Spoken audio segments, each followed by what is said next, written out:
Saint Maximus the Confessor, January 21st.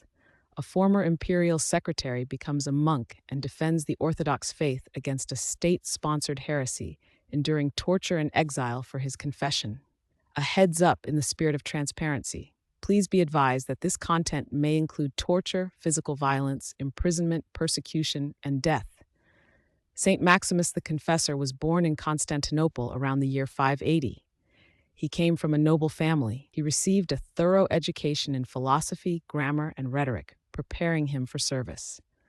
His abilities led him to serve the Byzantine Emperor Heraclius, 610 to 1641, as his first secretary. The environment of the imperial court, with its worldly concerns, did not satisfy him. He resigned his post, choosing instead to embrace the monastic life. He joined the monastery of Chrysopolis, located across the Bosporus from Constantinople. In time, the brethren recognized his spiritual discernment and elected him as their abbot.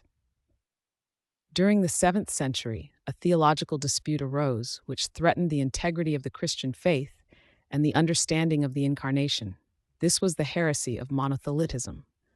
Emperor Heraclius and Patriarch Sergius of Constantinople introduced this doctrine as a political and theological compromise, hoping to reconcile the Monophysites, who confessed Christ had only one nature, with the Orthodox Church.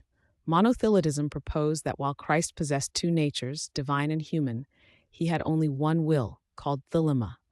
This teaching, however, diminished the full humanity of Christ, as defined by the Fourth Ecumenical Council at Chalcedon.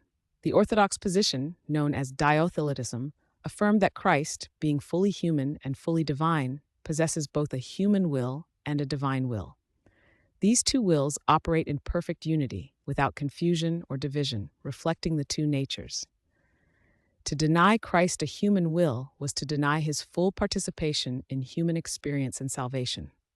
Saint Maximus became a steadfast defender of Orthodox doctrine against monothelitism.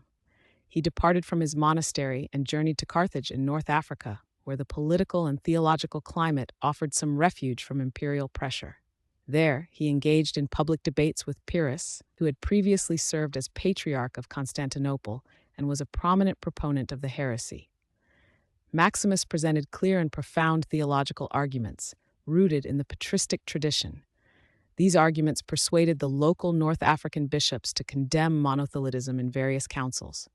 His work then led him to Rome.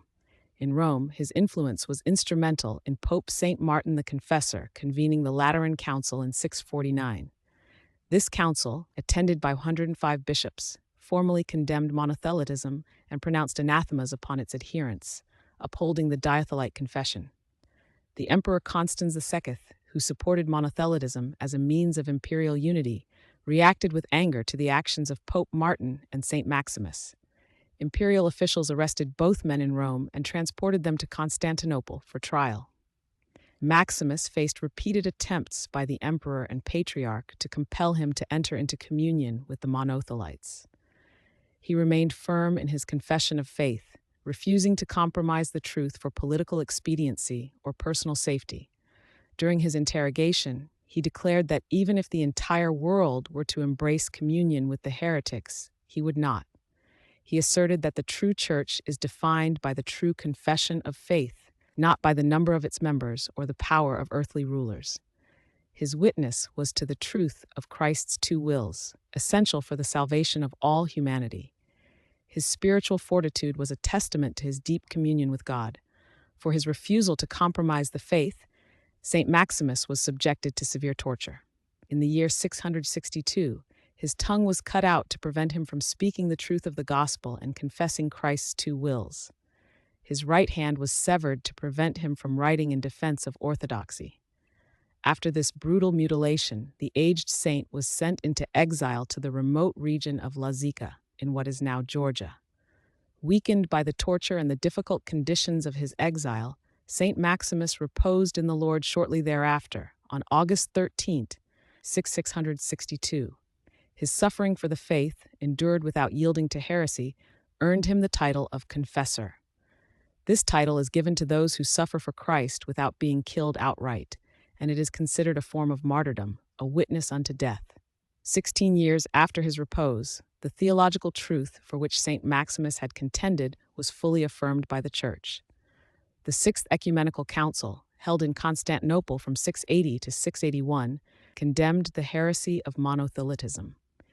The council formally proclaimed the orthodox doctrine of Christ's two natures and two wills as the official teaching of the Church. This act solidified the legacy of St. Maximus as one of the great fathers and defenders of the faith.